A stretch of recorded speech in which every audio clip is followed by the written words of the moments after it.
Hoje é 13 de agosto de 2025, quarta-feira. Temos a honra de receber no programa História Oral do Tribunal de Justiça do Distrito Federal dos Territórios a eminente juíza de direito da primeira turma recursal, doutora Rita de Cássia de Cerqueira Lima Rocha. Natural de Anápolis, a doutora Rita nasceu em 1º de dezembro de 1966, uma jovem magistrada. Filha de José Luiz Cerqueira Lima Rocha e Elise Ferreira de Lima Rocha.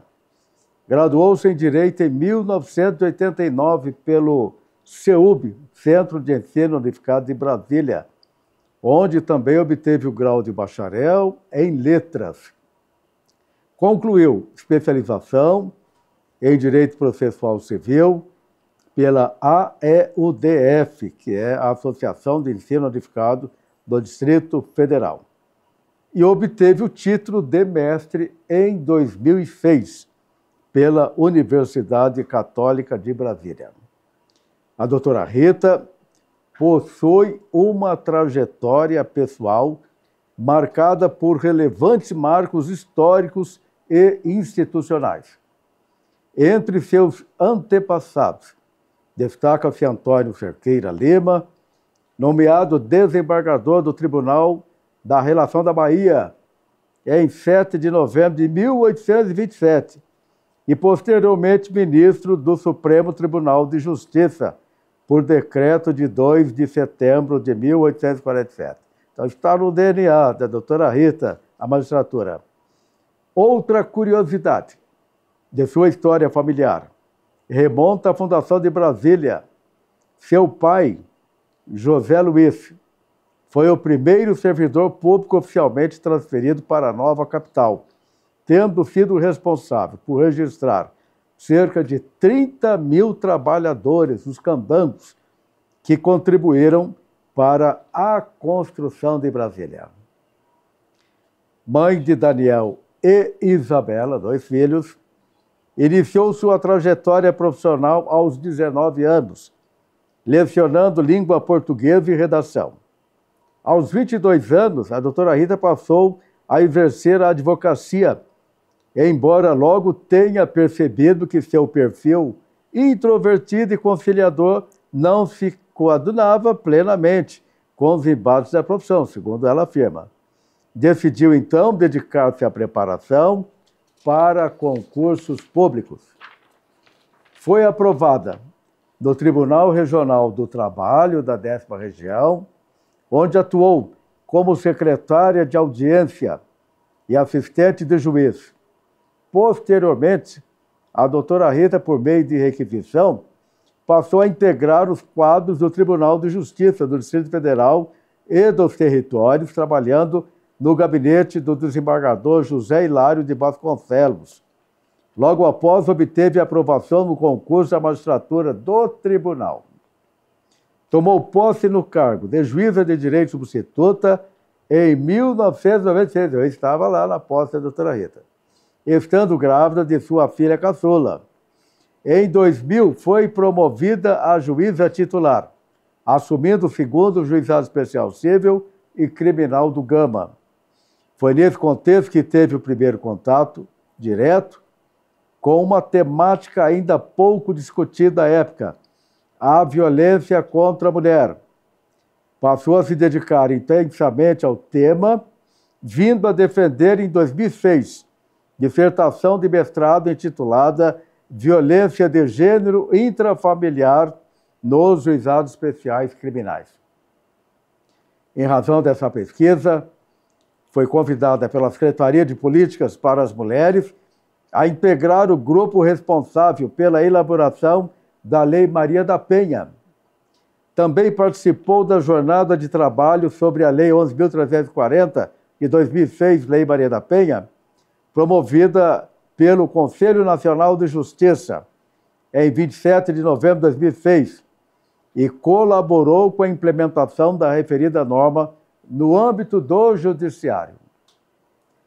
No plano internacional, a doutora Rita representou o Brasil no Comitê para eliminação de todas as formas de discriminação contra a mulher, das Nações Unidas, em Santiago, Chile.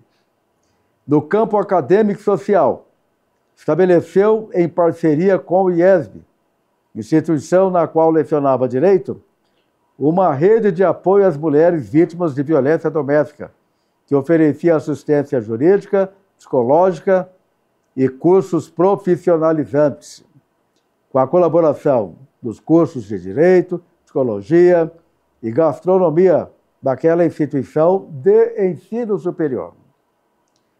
Ao longo de sua trajetória profissional, desempenhou funções em diversas unidades jurisdicionais do tribunal, destacou-se como a primeira diretora do Fórum de São Sebastião e, posteriormente, exerceu a direção do Fórum José Júlio Leal Fagundes. Desde 2022, veja que currículo bonito, hein? Desde 2022, exerce suas funções como juíza de direito da primeira turma recursal, reafirmando seu compromisso com uma prestação jurisdicional de excelência e com os princípios que norteiam a justiça. Portanto, é uma honra receber aqui no programa História Oral do Tribunal de Justiça a eminente doutora Rita de Cássia de Cerqueira Lima Rocha, essa grande magistrada que eu conheço desde o início da sua carreira aqui no tribunal, quando trabalhava com o desembargador Hilário. Isso. Quando trabalhava. É uma honra receber aqui no programa História Oral, que vai ficar gravado à disposição de todos no canal do tribunal no YouTube. E a transcrição dessa entrevista vai ficar também aqui no memorial, para todos, eternamente, sem prazo fixado. Então, doutora Rita, seja muito bem-vinda ao programa História Oral do Tribunal. Obrigada, desembargador. Para mim é uma grande honra estar aqui, né, com o senhor, participando desse programa excelente que está aí realmente fazendo a história do tribunal, né, deixando aí para os tempos futuros tudo isso que nós estamos construindo juntos. É uma grande honra para mim. Muito obrigada. Vamos começar a nossa entrevista falando de sua família. Você nasceu na cidade de Anápolis. Eu queria que você falasse um pouquinho de seus pais, da sua família, irmãos. Isso. Até quando você morou em Anápolis? A sua trajetória familiar. Desembargador, foi muito interessante, porque meus pais já moravam aqui em Brasília, desde o início, né? Meu pai veio para cá e imagine só que ele caçava com o irmão dele, onde agora é a Praça dos Três Poderes. Não tinha nada. Só, era uma fazendona. Era uma fazendona, e aí eles caçavam lá onde agora é o Supremo Tribunal Federal e o Congresso. Foi assim, e na época não havia um bom hospital para eu nascer, e como a família da minha mãe morava em Anápolis, era de Anápolis, meus avós moravam lá, aí eu fui para Anápolis só para nascer. Ah, muito bem. Só para nascer. Aí, com 6 meses, eu vim para Brasília. E aí, vivia o tempo todo aqui. Eu sou uma candanga. Porque seu pai, aqui eu li o seu currículo, seu pai foi um dos primeiros que chegaram a Brasília, né? Seu pai chegou aqui. Foi pioneiro. Foi o primeiro servidor público, servidor público oficialmente transferido para a capital da República. Isso, ele era servidor do INIC, que agora é o INCRA. Então ele chegou aqui e não tinha praticamente nada. Não aqui, tinha nada. Ele ficou naqueles... Só a esplanada que estavam fazendo ali. Alojamentos do Núcleo Bandeirante. Núcleo Bandeirante. Ele veio do Rio de Janeiro, saiu do Rio de Janeiro. Certo. Né, que ele foi nascido e criado no Rio de Janeiro.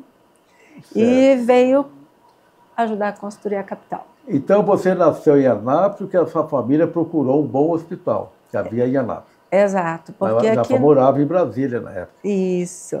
Certo. E você, então, praticamente é brasiliense. Sou. Nasceu lá e já veio para Brasília. Exato. Onde você morou aqui em Brasília? Você lembra? Sim, no início foi na Asa Sul, se não me engano, na 310 Sul, um apartamento. E aí, quando meu irmão nasceu, eu estava com 5 anos, meu pai comprou uma casa na Asa Norte.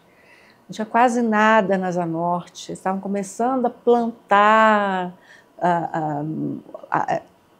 ao paisagismo, né, da cidade naquela época. Eu tenho, inclusive, uma foto preta e branca, eu andando de bicicleta na Asa Norte. Naquela época dava para ver o lago, não tinha nada. Não tinha nada. Não tinha nada. E já tinha asfalto naquela época? Tinha, né? Só tinha na asfalto, avenida, praticamente. Tinha asfalto.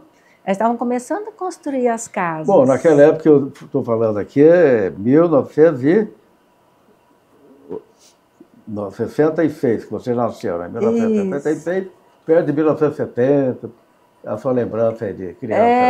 Aí eu já estava na Asa Norte em 71, e daí em diante eu fiquei na Asa Norte, na 708 Norte, né? A casa era ao lado do CEUB, então eu fiz o ensino médio, que na época era 2º grau, no CEUB, né? E fiz a faculdade de Direito e Letras, era só atravessar a rua, foi bem interessante. E aí, quando eu me formei em letras, eu fui Você se formou foi em 89? Em letras eu me formei em 87. Mas em direito, 89? Em direito foi 89 foi o ano que eu tomei posse como juiz aqui no Tribunal de Justiça. Eu me formei no CEUB. Olha. Mas em 1978, na turma Ponte de Miranda. Você, 10 anos depois, 89. Isso. Eu peguei a reforma da Constituição, né? A minha turma, quando a gente se formou, a gente terminou o curso em 88, que foi quando veio a Constituição Cidadã, e colegial em 89, né? Então você, em 87, se formou em letras. Em letras. Depois e aí direito. Eu comecei a lecionar numa escola que tem em frente ao CEUB. Português e redação de 5ª a 8ª série. Você era professora, então? Fui professora. Olha só, menina. Isso. E aí eu quase terminei o curso técnico de piano também. Mas aí, como tinha o curso de letras, o curso de direito, o curso de piano ficou aguardando. E você estudou bastante, eu vejo que você fez mestrado. Isso. Eu gosto de estudar. Na Universidade Católica. Continuou estudando, né? Continuei estudando. Continuou. Sim. E a família também de juristas, né? O parente aqui, o antepassado, foi desembargador na Bahia, depois foi ministro do Supremo Tribunal Federal da época. Isso, exato. Muito bem. Esse antepassado, Antônio Cerqueira Lima, ele era o quê? Da família do seu pai ou da sua mãe? Da família do meu pai. Do seu pai. É. O seu pai era da área do direito, não? Sim, também. Meu pai foi procurador do INCRA. Advogado, procurador do INCRA. Certo. O meu irmão, eu só tenho um irmão, ele se chama Antônio de Cerqueira Lima Rocha. Tem um nome... Em homenagem aqui ao Antônio Cerqueira. É a tradição de família, todo primeiro homem E o seu irmão está em que área? Você ficou na área do direito, é juíza, vai desembargadora daqui a pouco, e o seu irmão não é da área do direito? Ele começou a fazer o curso de direito, mas ele acabou fazendo turismo, acredite? Turismo. E trabalha nessa área? Não, Excelência, ele trabalha no Ministério Público Federal. Ah, no Ministério Público Federal. E se formou em turismo? E se formou em turismo, passou no concurso para o Ministério Público Federal, mas o que ele quer mesmo é se aposentar e virar fazendeiro. Fazendeiro. Cada um tem um talento e uma missão nessa vida, né? Cada um escolhe o melhor caminho. Deus coloca no coração de cada um o caminho que deve percorrer na vida, né? Eu acredito totalmente nisso. Não é mesmo? Acredito totalmente nisso, desembargador. E o que aconteceu com você que virou juíza? Desembargador. Você escolheu a magistratura. Porque você era professora, eu tenho formada em letras, depois fez direito. Eu tenho certeza que foram os desígnios divinos. Mas você já tinha essa vontade quando adolescente? Eu nunca pensei nisso. Na verdade, qual a explicação que você dá para isso? Eu não sabia nem que curso que eu queria fazer. E aí eu fiz vestibular para letras, passei, porque eu sempre gostei muito de literatura e tal. E eu achei o curso de letras muito fácil. Meu pai queria muito que eu fizesse direito, né? Seguisse os passos dele, do meu avô paterno. O meu avô paterno foi promotor em Goiás, advogado, né? E meu pai queria muito que eu seguisse os passos dele. Eu falei, pai, acho que eu vou fazer um vestibular para direito. Posso fazer as duas faculdades ao mesmo tempo? Ele, claro, minha filha. Eu fiz, passei, fazia letras de manhã, direito à noite. E meu pai ficou muito satisfeito que estava fazendo direito e me ajudava bastante e trazia uns processos enormes para eu ler, e uns livros antigos que eram do meu pai. Você se encantou com o direito.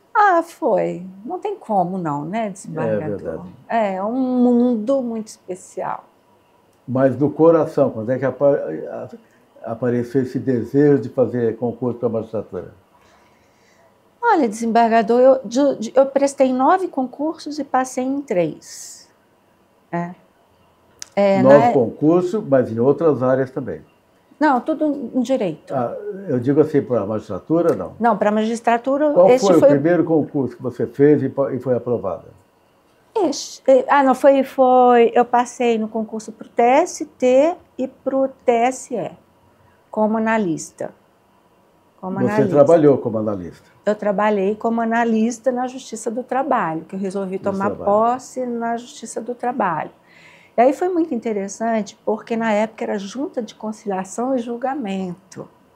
Eu trabalhei na 10ª Junta de Conciliação e Julgamento, na época que ainda existiam juízes classistas, né? E aí eu fui secretária de audiência na máquina de escrever, aí eu fui promovida... Na sua época ainda era máquina, já era máquina elétrica? Não, era manual. Era manual. E o juiz ditava bem rápido. Tinha que ser rápido ali na máquina, não facilitava a minha vida, ainda bem que eu estudei piano. Tá certo. Tinha a facilidade. E aí eu fui promovida assistente de juiz na Justiça do Trabalho. Eu cheguei a prestar concurso para magistratura trabalhista, mas eu não passei, mas também eu não fiquei preocupada, porque ninguém passou nesse concurso. Eu falei, então ok, né? Não estou tão mal assim. Eu não passei, mas ninguém passou. Então eu acho assim, que foi realmente a mão de Deus que me colocou aqui no Tribunal de Justiça. E eu sempre tento atender, né, dentro dessa minha visão espiritualista, esse chamado para a magistratura. Muito bem, então é uma missão que você recebeu, né? Eu acho. É verdade. E está feliz a magistratura, né? Plenamente realizada. Plenamente realizada. Plenamente realizada. Foi um casamento que deu certo. É a nossa tarefa aqui nessa vida, né? Eu tenho certeza disso. É a nossa tarefa. Tenho certeza. E você está na primeira, na turma recursal, né? Na turma recursal dos juizados, porque logo... Primeira turma recursal. Isso. Logo quando eu titularizei no juizado especial que estava sendo implantado na época, né? Certo. E eu me encantei pelos juizados, porque eu já havia passado por várias cíveis, por várias criminais, e eu achei o juizado uma justiça, assim, porque eu ficava angustiada, desembargador, nas varas cíveis, sabe? Assim, eu falei, poxa, eu queria produzir bastante, eu queria ver o resultado desse processo, né? Poder executar logo essa sentença, que na época era execução de sentença, né? No cumprimento de sentença. E no juizado, tudo fluindo tão rápido, que eu me encantei. E me encantei pelo sistema dos juizados, pela informalidade, que, assim, combinou muito com o meu temperamento, porque eu sou uma pessoa extremamente informal, simples. Eu gosto das coisas práticas, das coisas fluindo bem, sabe? E solução rápida. Solução rápida. Então, me identifiquei muito com esse sistema. É porque se acumular muito processo, o magistrado vai ficando angustiado, né? Eu fico. Fica, às vezes, desesperado. Como resolver todos os problemas? Eu fico. E nunca dá tempo, né? Nossa, Você resolve 10 processos, chega um 20. Você resolve 20, chega um 30. É assim. Não, isso aí realmente... Porque eu sou um pouco perfeccionista com as coisas, sabe? Do meu temperamento.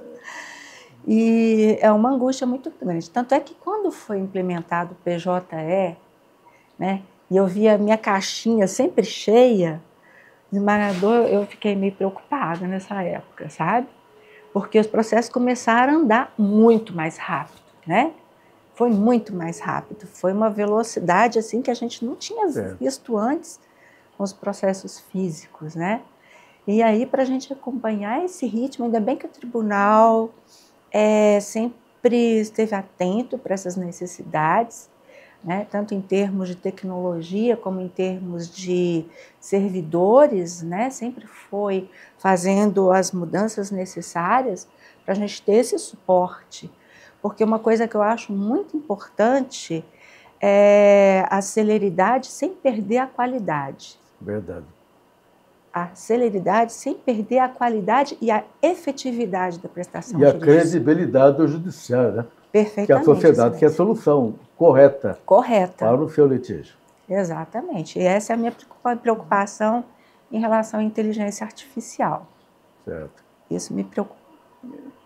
Temos que estar atentos, né? Estou atenta, fazendo todos os cursos do tribunal para me atualizar, porque para quem usou a máquina de escrever manual, está agora na época da inteligência artificial, desembargador.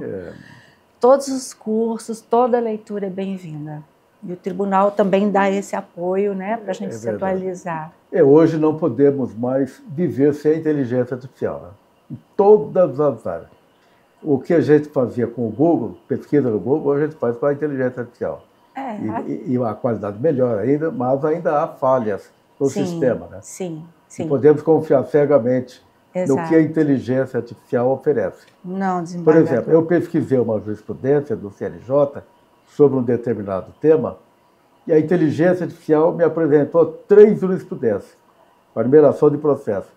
Eu fui pesquisar cada processo, não existia nenhum. Aí meu assessor Jovaldo pesquisou lá os 3 processos. Esses processos não existem. Exato. Eu fui ver que a inteligência artificial, num momento de alucinação, tinha inventado aquela jurisprudência. Exatamente. No curso que eu fiz aqui do tribunal, né, pela escola da magistratura, inclusive o professor, ele nos orientou a não pesquisar nem legislação, nem doutrina, nem jurisprudência, né? E, inclusive, houve um fato que eu achei extremamente interessante, que ele deu a mesma inicial, a mesma contestação para todos, né? Para nós fazermos o prompt, que eu acho que, enquanto eu faço o prompt, eu já pego e já faço o meu voto. Certo. Eu acho que mais fácil, ao invés de fazer logo o voto, ao invés de fazer o prompt, desembargador. Mas nós tivemos, cada um teve um resultado diferente de uma sentença. Um foi improcedente, outro foi procedente em parte, o outro foi extinção sem julgamento do mérito. Então, assim, de fato, não é para se confiar totalmente na inteligência artificial, eu acho. Mas é muito importante. Neste Apesar momento, das dificuldades, a inteligência ela hoje chegou para ficar. É necessária para a nossa sobrevivência. A gente tem que se adaptar. Para resumir, Rita, vamos falar de novo dos empregos que você ocupou. Porque eu me lembro que você trabalhava, que você era assessora de desembargador antes de ser juíza. Isso. Então, o primeiro concurso seu foi na Justiça do Trabalho, foi isso?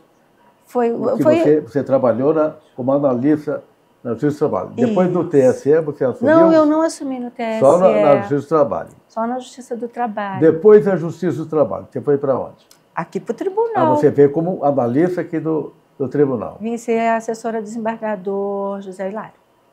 Você trabalhou com o Zé Carlos?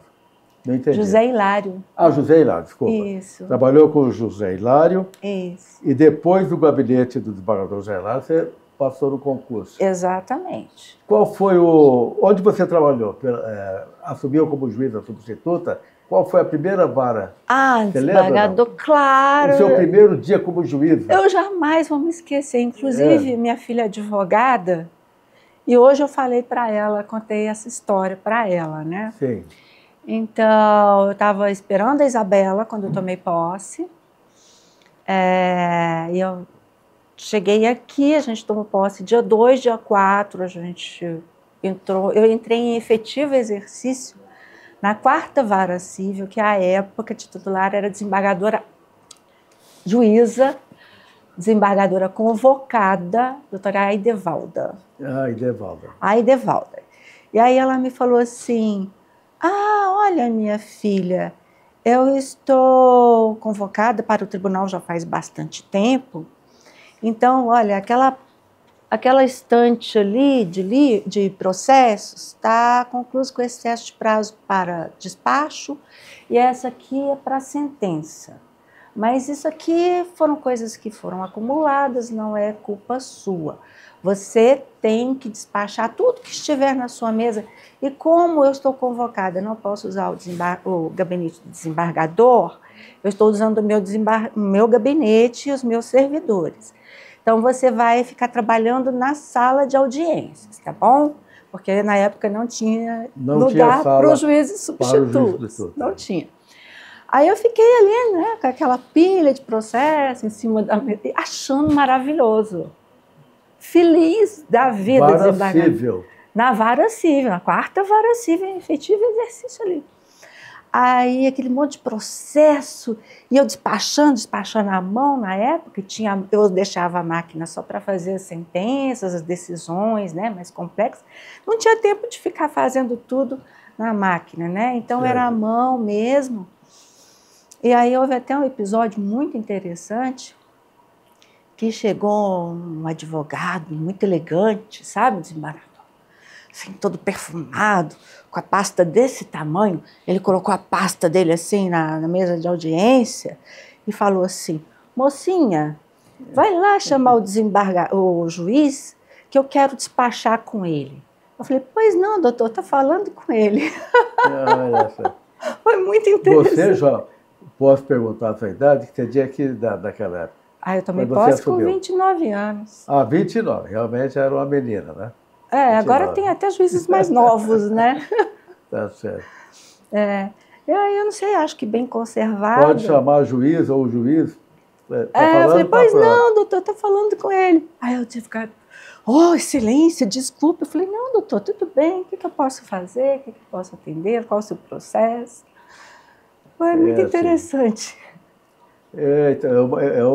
A gente tem que contar essas histórias, né? A gente não esquece, é um momento importante. E da vara civil você foi para onde? Da vara civil eu fui para a vara, eu acho que era a 20ª, que era da agora desembargadora, a irmã da Nancy? A Vera? A Vera, desembargadora Vera. Dregui. E ela foi convocada também. E eu passei um tempo lá na 20ª Vara Civil, eu achei muito interessante, acho que ela gostou do meu trabalho, que sempre que ela era convocada, ela queria que eu ficasse lá em substituição. Para mim isso foi um grande elogio, porque ela é uma juíza muito técnica, fantástica, assim como a irmã, né? Porque desembargadora Nancy sempre foi o meu exemplo, assim, ela foi minha professora na faculdade. Uma desembargadora muito competente. Na época ela era juíza do tribunal, né? E ela foi minha professora de processo civil. Eu lembro até hoje, quando ela chegou na sala de aula, desembargador, que elegância, sabe? Eu falei: nossa, né? E ela deu um curso para nós, quando a gente tomou posse, para a minha turma, e ela sempre falava: a gente nunca deve perder a chance de causar uma boa impressão, porque a primeira impressão é a que fica. E realmente eu nunca me esqueci do dia em que ela adentrou, o primeiro dia de aula dela. Lembro perfeitamente a roupa que ela estava usando. E assim, ela foi minha professora na faculdade também, além da faculdade, na pós-graduação. E sempre foi para mim assim, um exemplo. Então você tem que falar com ela, né? Fazer uma visita para contar a tua história para ela. Espero que ela acompanhe essa entrevista. E depois eu fui para a vara criminal. Vara criminal. Vara criminal, desembargador. Aí, como se não bastassem todos aqueles processos pesados da vara criminal do plano, veio o caso do sequestro da filha do Luiz Estevão. Sim. Tramitou aqui em Brasília o processo, né? Sim. Foi aqui. Foi. E aí o titular estava assessorando o corregedor à época e me colocaram lá em efetivo exercício. Então, eu falei: nossa, eu estou aqui, gente, tem 2 anos que eu sou juíza substituta. Será que eu vou conseguir cuidar de todos esses processos? É um crime de grande repercussão na sociedade. Muita repercussão. E a imprensa muito em cima e... Desembargador, eu sempre tenho a opinião de que o magistrado só tem que falar nos autos, sabe? Eu nunca dei nenhuma entrevista, muito menos sobre processos.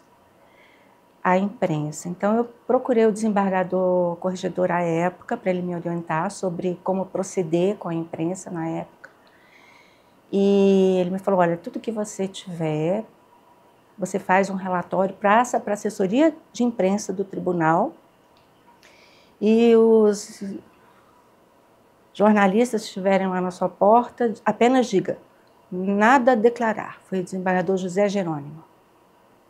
E assim eu fiz e tudo correu tranquilamente. É porque nós, magistrados, não podemos comentar processo publicamente. Não, não. Podemos falar do judiciário, mas sem especificar processo, nem Nunca. mencionar nomes. Não, e eu também, assim... Muito menos antecipar decisões, né? Muito menos. Você vê na imprensa aí alguém antecipando decisão, isso é proibido pelo nosso código de ética. E os jornalistas insistentes e tudo mais. E o pessoal da segurança muito preocupado com a minha segurança, quiseram me oferecer uma segurança 24 horas. Eu falei, não, isso não é necessário, tá tranquilo, nunca tive problema. Nunca teve problema de ameaça, nada? Não, os réus sempre foram muito assim, colaborativos comigo, desembargador. Certo. Sempre, nunca tive problema. É a nossa tarefa na sociedade. Agora, vai ameaçar o juiz tem que cumprir a lei, cumprir a sua obrigação. Eu acho que sempre entenderam bem isso, que é uma coisa totalmente impessoal. E o juiz correto, o juiz prudente, cauteloso, ele não sofre ameaça de ninguém. Eu nunca tive esse problema. O próprio marginal vai respeitar, o infrator vai respeitar o trabalho do magistrado, sabe que é a tarefa dele, não é verdade? Então esse foi um processo assim, que me marcou muito, né?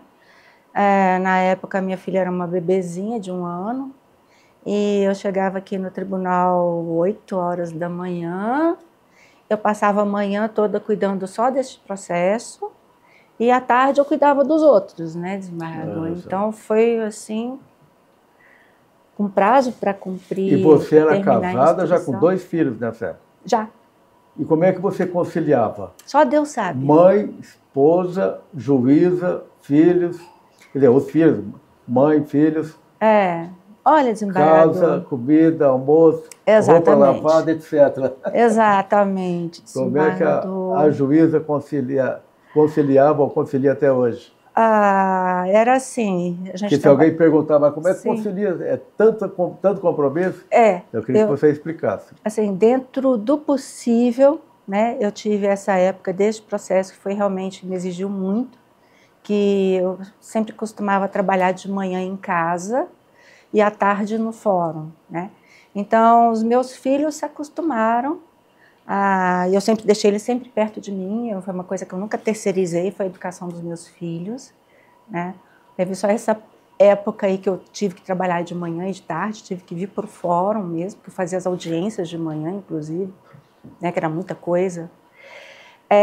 Mas, geralmente, eu ficava de manhã com os meus filhos em casa, trabalhando, e eu dava muito papel para eles desenharem e tudo, né? O Daniel, inclusive, que é o mais novo, né? Ele pegava o papel e tinha que colocar uma capa, como se fosse um processo, com as folhas, e ele desenhava. Eu falei, meu filho, o que você está fazendo? Mamãe, olha aqui meu processo, olha a minha sentença. Né? Então, mas ele não quis fazer direito, ele fez veterinária. Você tem 2 filhos que eu li aqui, é um casal? É um casal. É um casal. Só repete o nome da sua filha, que eu já li aqui no Isabela. A Isabela e o Daniel. E o Daniel. O Daniel tem que idade hoje? O Daniel tem 33 anos. 33. É médico veterinário. Médico veterinário. Aqui em Brasília? Aqui em Brasília. E ele é instrutor de tiro e ele faz laudos para a Polícia Federal de tiro. Muito bem, parabéns ao Daniel. E a Isabela? A Isabela é advogada. Que idade que ela tem hoje? A Isabela está com 28 anos, está advogando, não quer prestar concurso, ao contrário do que aconteceu comigo, ela se identificou totalmente com a advocacia. Certo. E ela está advogando em que área? Ela está advogando a área tributária e civil. Ela uma área complexa e difícil. Muito. Ela fez especialização em tributário pela FGV. A monografia dela, o trabalho de conclusão de curso da faculdade foi sobre tributário. Falei, nossa, minha filha... uma área complexa. É bem complexa. E já casaram ou não? Estão solteiros? Daniel já se casou. Você já tem netos? Não, desembargador, meu filho adotou 2 gatos, eu sou avó de gato. Mas ele está casado há quanto tempo, o Daniel? 2 anos. 2 anos. Está cedo ainda. É. E a Isabela está solteira? A Isabela está solteira. Muito bem. Mas daqui a pouco chegam os netinhos, né? Assim espero. Não tem pressa, né? Não tem pressa. Mas é muito bom, seu amor. Eu já estou com 5 netos. Mas eu tenho 6 filhos, 46 anos de casamento, 5 netinhos. Não posso me esquecer dos genros, 2 genros e 2 noras. Sim. Eu fiz uma palestra há pouco tempo e o meu genro estava lá no meio do público, estava lá no auditório. E eu falei dos filhos, dos netos, e me esqueci de falar do genro. Terminou a palestra, meu genro, eu não sou genro, não sou filho. Falei, claro, mas você não falou de mim? Falou, olha, tem que lembrar, né? Pela idade você acaba esquecendo. Você fala da família. Então, agora, todo lugar que eu vou, eu faço questão de falar 2 genros, 2 noras, 5 netos. Falo até os nomes deles. Então, eu me lembro dos seus filhos. Tem que valorizar, né? Genro é filho, nora é filha. Sim. É a família. Eu me lembro dos seus filhos pequenos. São 6 filhos, todos adultos. É. O caçulinha já está com 26 anos. Olha, eu lembro dele no colo. Bom, não posso ficar falando muito, né? Participava aqui da solenidade. Como o tempo passa rápido. Passa rápido. Muito bem, Rita. Então, seu filho Daniel, sua filha Isabela, eles ainda moram com você ou não? Não, Daniel já... O Daniel casou, tem a sua casa. Mudou. Quem casa quer casa, né? Minha nora é maravilhosa, adoro. Como é que é o nome da sua nora? Thaís. Thaís. Muito bem. Ela, muito querida. Ela trabalha nessa área? Não, desembargador. Ela fez gastronomia e se especializou em confeitaria. Ela tem um ateliê onde ela faz bolos de festa, de casamento, maravilhosos.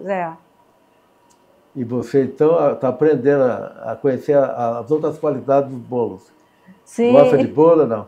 Demais. Você não pode falar, não como bolo. Não. Tem que prestigiar a nora, né? Tá certo.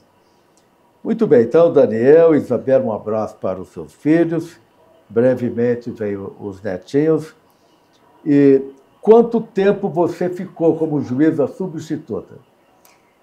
Acho que não chega a 5 anos. 5 anos. Eu, por exemplo, eu fiquei 3 anos como juiz substituto. Mas teve turma aí que demorou 12 anos para a promoção. Deu uma encalhada, entre aspas, né? Aqui no tribunal. Difícil. E você foi titular de qual vara? Você ficou período, substituto, depois titular. Isso, eu titularizei no 2º Juizado Especial Civil e Criminal do Gama. E aí, o caso interessante, o fato bem interessante é que, na época, o Fórum do Gama era muito antigo, um prédio muito antigo, inclusive sofria muito na época das chuvas, tinha uns problemas lá, e os juizados estavam sendo instalados. E então, a OAB foi instalado num prédio da OAB, um prédiozinho de 2 andares da OAB, e não tinha elevador, era uma escada assim, meio sinuosa, sabe? E foi interessante porque fizeram o balcão, o cartório e o gabinete lá no fundo. Então, aí tinha salas de conciliação embaixo, né? E na época a gente tinha que sair correndo atrás dos estudantes de direito para ter conciliadores, né? E como eu era professora da faculdade, eu ficava ali tentando fisgar os alunos, convencendo os alunos para serem conciliadores do juizado. E eles gostavam muito porque eu sempre dava umas explicações, pegava um tema interessante para eles estudarem, para debaterem. Então, era assim que eu atraía os conciliadores para os juizados, né? Certo. E aí foi muito interessante porque eu fazia realmente as audiências unas, se não tinha conciliação, já passava para a audiência de instrução e julgamento, e eu já dava a sentença na hora. Certo. E ali no Gama você ficou quanto tempo nesse juizado? Bem uns 5 anos, embaixo. 5 anos. Então você tem muita saudade lá dentro. Aí construíram um fórum novo, Aí a gente saiu desse prédiozinho, aí eu tive meu gabinete bonitinho lá no Fórum Novo, né? Aí na época era só o Gama, e depois veio Santa Maria. Santa Maria ainda estava se formando nessa época também, né? E foi tanta coisa, não faz tanto tempo assim, né, desembargador? É que as coisas aconteceram muito rápido, né? Então, quando eu me mudei para o DF, final de 74, nós temos aqui um pouco mais de 1 milhão de habitantes. Hoje nós temos mais de 3 milhões de habitantes no Distrito Federal. Isso. A população só cresce. Só. Pessoas de todo o país vêm para Brasília, chegam a Brasília, né? Exato. Então, é uma capital que está sempre crescendo. Isso. E a justiça também tem que ampliar acompanhar, para dar conta das demandas. Exato. É um desafio diário. Qual era a ação mais frequente que você resolvia nesse juizado? Você lembra? Olha, desembargador, o que me chamou a atenção lá na época, isso foi em 2000, que eu titularizei lá, né? Eu ficava observando, falei, gente, o que é isso? Essas famílias vivem aqui em pé de guerra, marido com a mulher, bate na mulher, bate nos filhos. Como que... Não tomei conhecimento disso, porque minha família sempre foi tão calma, tão tranquila, todo mundo, uma realidade que eu desconhecia, né? Havia muito conflito familiar. Muito conflito familiar. Conjugal. Sim, assim, de agressões, inclusive, que assim, a meu ver, seria até uma tentativa de homicídio, chegava como lesões corporais simples. Eu falei, gente, mas... E aí tinha aquelas famílias determinadas, e aí juntava aqueles processos sempre das mesmas pessoas, né? E aí eu fiquei com uma curiosidade científica de investigar o porquê daquilo, né? Então, tinha uns casais, assim, bem emblemáticos, que sempre estavam ali presentes, né? Mas por que isso sempre se repete com esse casal, com essa família, né? Tem tantos processos, é tudo tão recorrente. Eu comecei a investigar por que sempre aquilo acontecia e o processo tramitava e a pessoa continuava com aquela conduta, nada parava aquilo, né? E aí todas as audiências a gente conhecia as pessoas pelo nome, né? E aí eu me deparei com a questão da violência contra a mulher, a violência de gênero, né, que é um fenômeno assim multidisciplinar que precisa de vários profissionais de várias áreas para a gente poder realmente compreender e resolver o problema, porque antes da Lei Maria da Penha ou depois da Lei Maria da Penha, o que a gente tem? Sempre foi fácil resolver o processo, mas resolver o problema de fundo, o problema continuava lá. Seja antes, seja depois da Lei Maria da Penha, porque o senhor veja como que estão as estatísticas nos jornais, que continua, mesmo com a Lei Maria da Penha, desembargador, né? Então, aí eu fui fazer o mestrado, já pensando em fazer uma pesquisa de campo nesses processos. Aí eu já estava em São Sebastião, onde eu percebi que o problema continuava em São Sebastião, esse mesmo problema. E aí eu fiz um levantamento estatístico, eu fiz uma pesquisa de campo, que nem é tão usual no direito. No direito é mais a pesquisa bibliográfica, né? Então, no mestrado, eu tive condições de estudar o direito internacional dos direitos humanos. Minha professora foi a doutora Flávia Piovesan, que é um expoente nosso. Então, você fez uma pesquisa profunda sobre a violência doméstica. Eu fiz. As causas, antes da Lei Maria da Penha. E Isso. Qual foi a conclusão que você chegou? Olha, desembargador, muita gente... Por que tanta violência doméstica? Por que tanta violência? O que está por trás disso? Por que a mulher, né, continua na relação violenta? Por que ela não denuncia? Por que ela não põe fim à relação? E aí muitas pessoas cogitando que a mulher seria dependente economicamente do homem, mas na pesquisa que eu fiz, não foi isso. Geralmente a mulher estava empregada, às vezes o homem estava empregado ou ganhava menos do que a mulher. A mulher tinha uma instrução maior do que o homem, muitas vezes, né? E ela continuava calada, ela se sujeitava à violência. aí eu fui aprender na psicologia, tive que estudar psicologia, sociologia, direito internacional dos direitos humanos, para poder entender esse fenômeno. E aí, na psicologia, eu aprendi que existe um ciclo de violência, que existe a fase da lua de mel, em que o homem promete que ele não vai agredir mais, e a mulher fica, né, naquela fase romântica e tudo. E aí, aos poucos, isso vai passando, volta todo o ciclo de violência, até chegar na violência, que muitas vezes ela é muito sutil, desembargador, porque a violência que a gente mais vê é a violência psicológica, e às vezes ela é invisível para a mulher. Psicológico é o xingamento, né? A humilhação. Às vezes, desembargador, o próprio silêncio é uma violência psicológica muito maior do que até um xingamento. Quando o homem se cala e a mulher não sabe, aí ela se culpa. O que eu fiz? Passa a ser uma violência psicológica. É uma violência psicológica. E ela fica se culpando, o que eu fiz? Por que ele não fala comigo? Né? E aí ela vai perguntar para ele, ele já toma uma atitude de gritar, ou até mesmo uma agressão física, muitas vezes na frente dos filhos, né? E aí eu comecei a verificar que em alguns processos, desembargador, a questão do alcoolismo. Alcoolismo. Do alcoolismo, tanto masculino como feminino. Além da droga, né? Porque o álcool ele é a porta de entrada para as drogas, né? Então, existe, que eu também fui estudar sobre alcoolismo, porque eu desconhecia que realmente é uma doença como tal, considerada pela Organização Mundial da Saúde, CID-10, desde 1967. E o nosso Código Penal, que é bem anterior, ele não dá um tratamento adequado para a questão do alcoolismo, desembargador.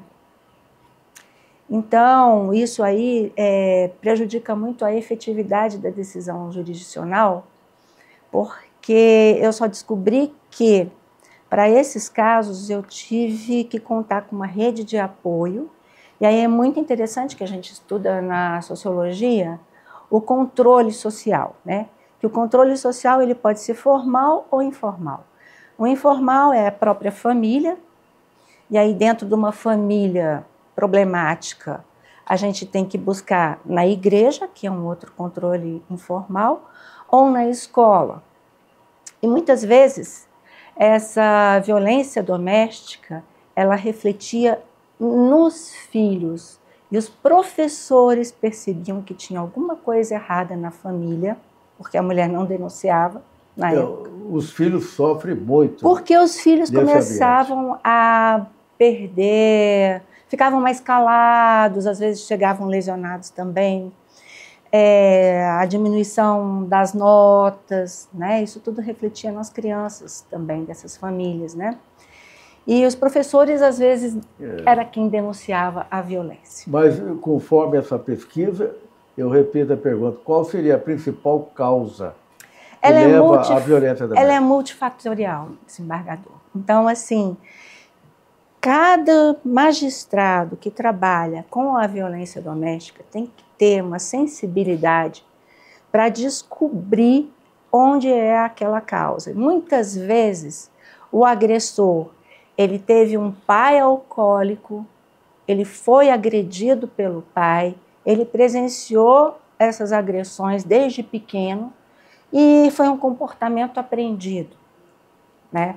Então, há também uma questão que pode ser que o alcoolismo tenha uma origem genética. O problema da violência e depois de adulto passa a ser violento. Passa a ser violento porque ele viu o pai fazendo aquilo, a mãe, né? Passou a ser um comportamento normal para ele. Agora, existem casos em que nem sempre a violência doméstica ela tem o seu estopim numa questão de alcoolismo. Ela tem outros fatores também, né, desembargador? Isso aí, o magistrado precisa contar com uma rede de apoio, né, de psicólogos, né? Não que a gente aqui no tribunal vá fazer isso, mas tem que ter uma rede para o encaminhamento dessa família, para o magistrado ter subsídios para compreender qual é a causa dessa violência. porque ela é multifatorial. As igrejas têm dado muito apoio às pessoas com problema de alcoolismo, drogas. Sim. Isso ajuda as famílias. Sim, inclusive, muitos grupos de alcoólicos anônimos, narcóticos anônimos, eles estão em espaços, em igrejas. Quer dizer, não basta a pena, né? Para o juiz só proferir a sentença, mandando para a cadeia. Não. Quer dizer, temos que pensar no tratamento dessas pessoas. Desembargador, o senhor imagina, eu lá numa comunidade pobre do Gama, numa questão de violência doméstica, sem uma lei Maria da Penha, então eu comecei a fundamentar as minhas decisões nas convenções internacionais protetivas de direitos humanos, porque não existia uma lei onde eu pudesse fundamentar, né? Então, aí eu comecei a, com essa fundamentação, retirar o agressor do lar. Até teve um caso muito emblemático, quando eu passei pelo Paranoá, que o primeiro sujeito que eu determinei o afastamento dele do lar, ele não tinha para onde ir, ele era pescador, ele pegou a barraca dele de acampar, colocou lá na praça, desembargador, e ficou lá. Protesto. Era para onde ele tinha dia, né?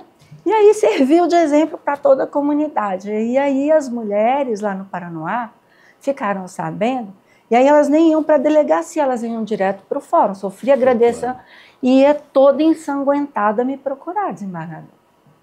Imagina a situação. E aí eu ficava muito sem ter o que fazer, porque chegava lá no juizado, era o caso de oferecimento de uma transação penal, e a mulher perguntava, vai, doutora, mas eu vou ter que tirar da minha família para pagar uma cesta básica, e ele vai ficar em casa me agredindo as crianças? O que eu podia falar para essa mulher, desembargador? Então, olha a situação. É uma situação muito difícil. Foi difícil. É difícil porque a gente quer resolver o problema. É, angustiante. Às vezes não conseguimos, né? Porque você orienta, fala, mas a pessoa volta para o lar, para a sua casa. Volta. E começa tudo de novo, né? Desembargador, Já então... teve caso aqui que um colega juiz concedeu liberdade provisória para um agressor, ele saiu da prisão, voltou para casa e matou a mulher. Aí a imprensa especulou, né? Porque o juiz soltou e foi lá e matou a mulher. Se o juiz não tivesse soltado, não teria matado a mulher. É complicado. Porque... Não é tão simples assim. Não é, porque por um lado, desembargador, a gente tem que ter aquela cautela de ver a questão da periculosidade, do grau de periculosidade, né? Tem as casas-abrigo, né? Eu não sei se ainda tem, mas na época eu visitei as casas-abrigo que acolhiam as mulheres e as crianças para tirar justamente dessa situação flagrante, assim, de perigo extremo, né? Agora eu não sei, já estou afastada disso aí já faz bastante tempo, mas a gente tem que ver, desembargador, que precisa de uma questão que eu acho até muito interessante, que é esse programa Justiça e Escola, né? Sim. Que é levar essa questão da violência doméstica, ensinar nas escolas. Precisamos de mais políticas públicas na área da educação. Políticas públicas. Aí conscientizar a nossa sociedade sobre o problema. Desde a escola, que eu acho, conscientizar sobre os direitos, conscientizar as meninas, né, de que não é normal sofrer violência, não é normal apanhar do namorado, não é normal apanhar do pai, né? Então, eu acho muito importante essa conscientização nas escolas, né? E é um trabalho que tem que ser feito... É uma questão de educação, realmente. Assim, e um processo lento, não é do dia para a noite. Não pode ser, desembargador. Não tem como. A gente tem que saber... Você citou o Paranoá. Eu estive ontem à noite lá fazendo uma palestra, lá na UAB do Paranoá, sobre justiça gratuita, justiça dativa, advocacia dativa.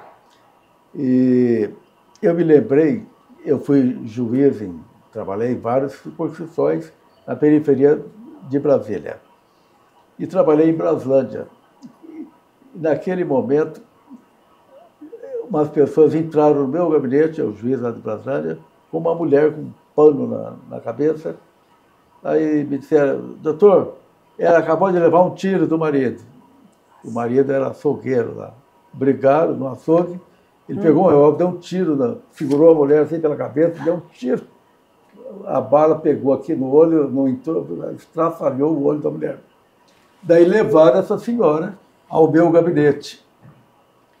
Quando eu vi, eu falei, mas o que é isso? Você tem que levar para o hospital, né? Levar para o gabinete do juiz. Então foi um momento dramático. Imagina. Aí levaram a mulher para o hospital, o açougueiro fugiu, depois foi preso. Então essa é uma situação que a gente enfrenta no exercício da magistratura. Exatamente. É angustiante. E qual é o seu projeto aí nessa área? Você continua fazendo esse trabalho na área de violência doméstica? O que você está fazendo hoje como magistrada nessa área? Olha, desembargador, como eu estou na turma recursal dos juizados especiais... Fechado aqui. Então, eu me afastei dessa questão da violência doméstica, mas eu sou profissional amiga de Alcoólicos Anônimos. Então, eu continuo fazendo palestras, seminários para o público, divulgando. Então, você continua trabalhando com alcoólatras, assim, nessas instituições? Eu continuo trabalhando, fazendo palestras para Alcoólicos Anônimos, tem seminários de informação ao público. E qual a luz que você vê no fim do túnel, como se diz, com a linguagem popular? Olha, desembargador... O que a gente pode fazer para ajudar essas pessoas que têm esse problema de doença? Sim, que se deparam com a justiça, são pessoas boas. Eu acho que o Tribunal de Justiça seria muito interessante, se eu puder sugerir, fazer um termo de cooperação técnica com Alcoólicos Anônimos. Isso é importante o tribunal fazer. Isso, porque o Ministério Público já faz parte da rede, a Defensoria Pública, né, em Taguatinga eles estão formando uma rede para... E aí, desembargador, o que acontece? Custo zero para o Tribunal de Justiça. Tem a capilaridade dos grupos de Alcoólicos Anônimos em todo o Distrito Federal, né? Basta que o juiz, seja na vara de família, nos juizados criminais, nas varas de violência doméstica, muitas vezes onde essa violência está iniciando, encaminhe esse doente que sofre do alcoolismo para um grupo de Alcoólicos Anônimos, desembargador. E muitos conseguem se recuperar.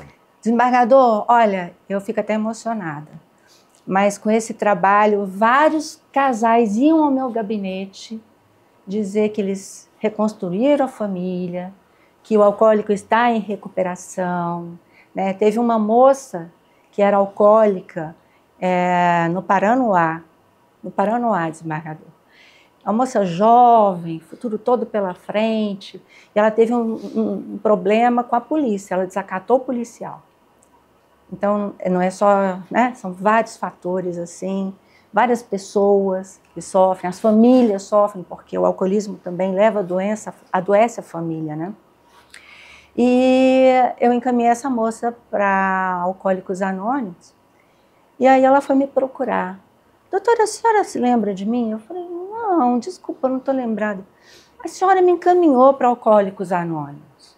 Eu falei, e aí, você, o que aconteceu? Doutora, eu vim aqui agradecer, porque eu voltei para a minha faculdade, eu não sou mais um problema para a minha família, eu recuperei a minha dignidade, eu estou trabalhando, ganhando meu dinheiro, e agora eu sou membro de Alcoólicos Anônimos. É uma bênção de Deus. Uma bênção de Deus. E precisamos ajudar essas pessoas, né? Sim. Acho que o primeiro caminho seria a igreja, que quase todas as igrejas têm uma relação com essas instituições de recuperação de alcoólicos e drogados. Sim. Principalmente na juventude, nós vemos muitos jovens com esses problemas. Sim, eu tenho total consciência disso. Porque é pela espiritualidade. Inclusive, o programa de Alcoólicos Anônimos, ele foi adotado, né, por Narcóticos Anônimos, por outras questões de vício, porque ele é um programa que tem, em primeiro lugar, o poder superior. Então é um programa de grande espiritualidade. E tem que fazer o tratamento. Não basta apenas falar para o doente, você tem que parar de beber, tem que parar de usar droga. Isso não resolve, né? Não resolve. Você tem que fazer um tratamento. Convencer essa pessoa a participar de um movimento de recuperação. Isso, desembargador. E aí eu acho que a justiça tem um papel relevante nessa questão do alcoolismo. Porque, apesar, desembargador, da gente estar na era da inteligência artificial, a gente nunca pode se esquecer de que ali atrás dos processos tem pessoas sofrendo. O ser humano é único, né? Uma criação de Deus, né? É. Nós não somos perfeitos. Não. Precisamos de ajuda, de encaminhamento, de estudos, de educação. Doutora Rita, nós estamos quase encerrando a nossa entrevista. Eu gostaria de saber, na antiguidade, como é que está a sua posição hoje? Que você está na primeira turma recursal, já está com quantos anos de carreira? Eu já falei aqui a data. Caminhando para 30 anos. 30 anos. Como é que é a sua posição hoje na antiguidade? Está perto da promoção para juíza de substituta de segundo grau? Está perto de ser nomeada desembargadora? Como é que está? Acho que o próximo passo aí é a juíza substituta de segundo grau, desembargador. Mas na antiguidade, qual a sua colocação? Eu não sei. Ah, não sabe? Eu não sei. Você não parou para ver isso ainda? Não, desembargador, não acompanho. Na hora que chegar o momento, né? Tudo bem, né? Deus quem sabe. Eu também não passava assim, fazendo contas, né? Não. Até eu pensava, você está chegando ao tribunal. Eu falava, nunca parei para ficar. É ele quem sabe. Anotando. Quando chegar o tempo de Deus, é o tempo de Deus, como você diz, né? Exatamente. Quando chegar a hora... Há um tempo para tudo. Há um tempo para tudo. Bem, e qual é o seu sonho, o seu projeto de vida aqui no tribunal? Porque você ainda é jovem. Você quer falar a sua idade ou não quer falar a sua idade? Desembargador. Tem mulher que não gosta de falar a idade. A idade? 58,8. Então você ainda tem 17 anos de tribunal. Se você for trabalhar até o limite da compulsória, aos 75 anos, 17 anos, tem muita coisa para fazer ainda. Você tem algum projeto para esse período, mais de 17 anos aqui no tribunal? Como é que está o seu pensamento nesse contexto? Desembargador, eu sempre vejo o processo como uma grande oportunidade de fazer uma pesquisa e tentar dar sempre o meu melhor, né? E aí eu sempre me lembro da oração de São Francisco, né? Senhor, fazei-me instrumento de vossa paz. É isso mesmo. Né? Então, eu acho que o magistrado ele tem que ser, antes de tudo, um pacificador. Um pacificador. Não importa se é no cível, se é no criminal. E, para isso, a gente sempre tem que ver o ser humano na sua dimensão espiritual. Né? Então, essa é sempre a minha postura. E tudo está no tempo de Deus, para quem sempre entrego tudo. Então, desembargador, eu não faço planos. Eu dependo dele. Você não está já pensando em assumir como desembargadora? Não, desembargador, não. Se chegar, é a vontade de Deus, né? Isso, ele quem sabe. Tá certo. Não está com o papel ali, fazendo conta, somando as datas. Não sei nem qual é a minha classificação. Tá certo. As pessoas perguntam, Valor Belato, o senhor vai ser candidato nas próximas eleições? Eu falo, não, eu não sou candidato a nada. Se chegar a minha vez na administração, eu vou pensar no momento. Também não fico fazendo planos.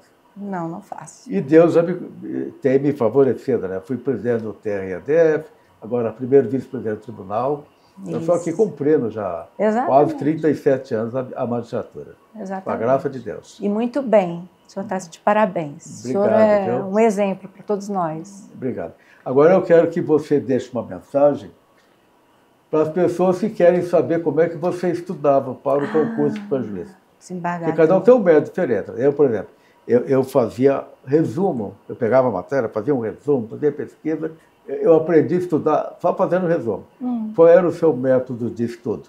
Olha, desembargador... Qual o segredo para passar no concurso? Eu sempre fui aquela aluna, a vida toda, sabe? Aquela ali da turma do Aparacusp, que fica ali na frente, sabe? E aí eu tinha os caderninhos, as canetinhas coloridas, sabe? Aquela aluna... Aquela coisa, que caprichava, grifando tudo que lia, fazia minhas anotações.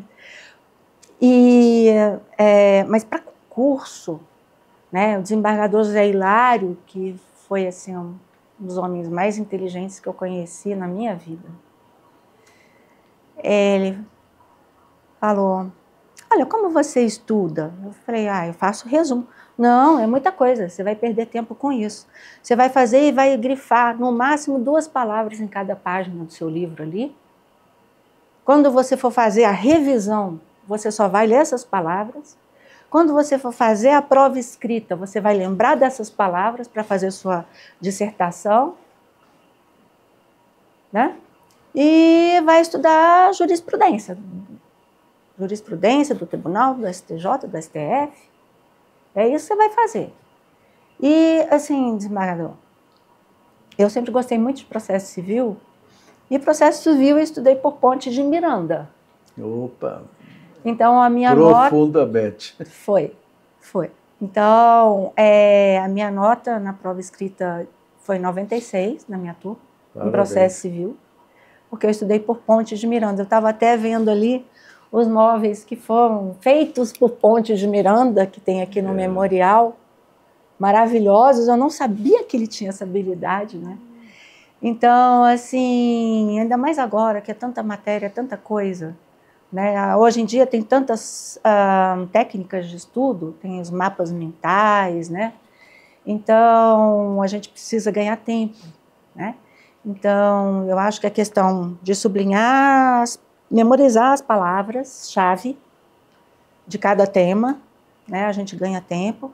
E os mapas mentais ajudam bastante na questão da dissertação, na questão de quando for elaborar uma sentença no concurso. Eu acho que facilita bastante. Muito bem, um excelente método de estudo. Agora, para encerrarmos a entrevista, a sua mensagem final, para quem está acompanhando aí a nossa entrevista. Sim. Nossa entrevista está no YouTube, aqui no canal do Tribunal, e também a transcrição vai ficar aqui no Memorial. Eu queria que você deixasse uma mensagem para todos que estão acompanhando. Sim, desembargador. Para mim é uma grande honra ser magistrada do Tribunal de Justiça do Distrito Federal e Territórios. A minha história toda, eu acho que eu pude servir bem, estou, acho que prestando um bom serviço ao meu tribunal e à sociedade como um todo, né? Com celeridade, mas sem perder a questão da efetividade da prestação jurisdicional. Eu procuro ser bastante humana e ver o lado humano sempre em todos os processos. Tribunal. Muito bem. Agradeço muito.